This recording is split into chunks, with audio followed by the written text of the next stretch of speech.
লা ইলাহা ইল্লাল্লাহ, আল্লাহু আকবার। সব সমস্যার সমাধান উগ্রবাদীর ঠিকানা বাংলাদেশে হবে না।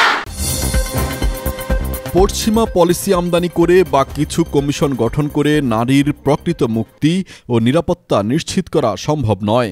বর্তমানে সমাজে নারীদেরকে যেভাবে ভোগ্য বস্তুতে পরিণত করা হয়েছে তা অত্যন্ত দুঃখজনক। একমাত্র তাওহীদ ভিত্তিক রাষ্ট্র ব্যবস্থাই নারীদের প্রকৃত সম্মান ও অধিকার নিশ্চিত করতে সক্ষম। রাসূলুল্লাহ সাল্লাল্লাহু আলাইহি সাল্লামের যুগে নারীরা মসজিদে গিয়ে নামাজ পড়তেন, খুতবা শুনতেন, বাজার ব্যবস্থা ও হাসপাতাল পরিচালনা করতেন। এমনকি যুদ্ধের মতো বিপজ্জনক জায়গাতেও তাদের উপস্থিতি ছিল। হিজবুত তাওহীদের প্রস্তাবিত তাওহীদ ভিত্তিক রাষ্ট্র ব্যবস্থায় নারীদের জন্য কোনো কোটার প্রয়োজন হবে না। নারীরা অবলা বা পিছিয়ে পড়া কোনো জনগোষ্ঠী নয়। তারা যোগ্যতা, প্রজ্ঞা ও মেধা দিয়ে রাষ্ট্রীয় সকল অঙ্গনে নিজেদের স্থান করে নেবে বলে মন্তব্য করেছেন হিজবুত তাওহীদের যুগ্ম সাধারণ সম্পাদক ও নারী নেত্রী রুফায়দা পন্নী।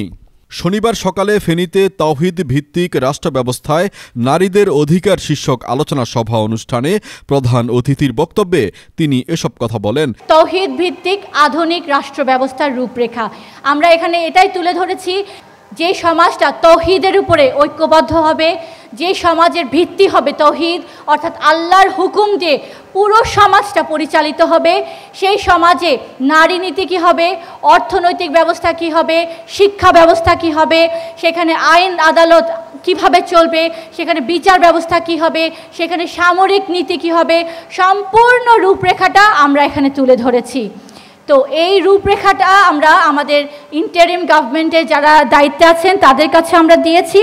আমরা বলেছি যে হিজবুত তাওহীদ যে প্রস্তাবনা দিয়েছে, অপরদিকে অনেকেই দেখছি আপনারা বিভিন্ন দল প্রস্তাবনা দিয়েছে।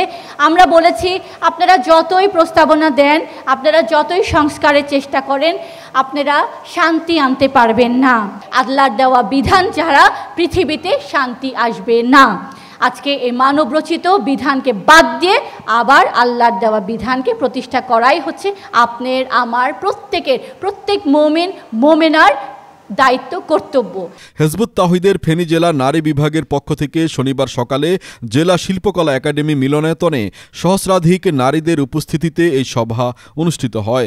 হিজবুত তাওহীদের ফেনী জেলা নারী বিষয়ক সম্পাদক সালেহা বেগম লাভলির সভাপতিত্বে অনুষ্ঠানে বিশেষ অতিথি হিসেবে বক্তব্য রাখেন হিজবুত তাওহীদ কেন্দ্রীয় কমিটির যুগ্ম সাধারণ সম্পাদক মাহবুর আলম, নারী নেত্রী দিল আফরোজ, চট্টগ্রাম বিভাগীয় নারী বিষয়ক সম্পাদক জোবেদা আক্তার বেবি, শিক্ষা ও প্রশিক্ষণ বিভাগের কেন্দ্রীয় কমিটির উপসম্পাদক রাকিব আল হাসান, ফেনী জেলা সভাপতি আব্দুল ওয়াহেদ মামুন, কুমিল্লা অঞ্চলের নারী বিষয়ক সম্পাদক আসমা আক্তার, ফেনী জেলা নারী ও শিশু বিষয়ক সম্পাদক রহিমা আক্তার সুমিসহ আরও অনেকে। সংগঠনের ফেনী জেলার নারী সদস্য আনিসা বিনতে আফসারের সঞ্চালনায় বক্তারা বলেন, তাওহীদ ভিত্তিক রাষ্ট্র ব্যবস্থা প্রতিষ্ঠিত হলে নারীরা সর্বোচ্চ মর্যাদা ও প্রকৃত অধিকার ফিরে পাবে। এর জন্য তাওহীদ ভিত্তিক রাষ্ট্র ব্যবস্থা প্রতিষ্ঠায় পুরুষদের পাশাপাশি নারীদেরও অগ্রণী ভূমিকা পালনের তাগিদ দেন বক্তারা। আলোচনা সভায় হিজবুত তাওহীদের হাজারো নেতাকর্মী সহ প্রিন্ট ও ইলেকট্রনিক মিডিয়ার গণমাধ্যম কর্মীগণ উপস্থিত ছিলেন। অনুষ্ঠান শেষে আবারও শিল্পকলা একাডেমি প্রাঙ্গণে উপস্থিত হিজবুত তাওহীদের নারী সদস্যদের সাথে কুশল বিনিময় ও ফেনী জেলার সকল নারীদেরকে তাওহীদ ভিত্তিক রাষ্ট্র প্রতিষ্ঠার সংগ্রামে ঐক্যবদ্ধ হওয়ার আহ্বান জানান নারী নেত্রী রুফায়দা পন্নী।